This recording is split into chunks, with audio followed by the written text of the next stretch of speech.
For Alexis and I's psychology project, we decided to recreate Ivan Pavlov's method of classical conditioning.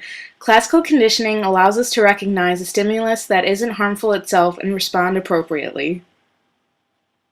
Classical conditioning was Ivan Pavlov's method of conditioning in which associations are made between a natural stimulus and a learned neutral stimulus. A stimulus is anything that elicits a response.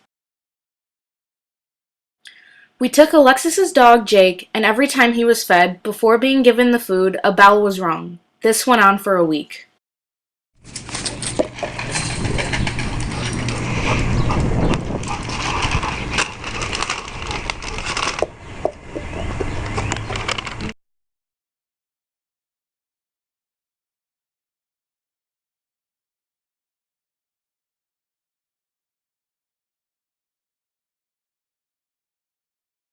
Then, after the week was up, Alexis rang the bell and Jake came running, and even with no food, he began to salivate at the mouth.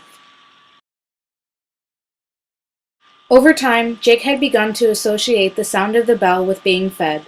This was Pavlov's experiment. The unconditioned stimulus is the meter the food, and the unconditioned response is the dog salivating. The unconditioned stimulus automatically causes the unconditioned response. The conditioned stimulus is the sound of the bell, and the conditioned response is the dog salivating. Since Jake had associated the food with the bell, at the sound of the bell he began to salivate. The idea of classical conditioning can make some students confused, but this is due to the fact that classical conditioning involves a specific terminology, not because there is anything really complicated about the idea. So hopefully Alexis and I have thoroughly explained Ivan Pavlov's idea of classical conditioning.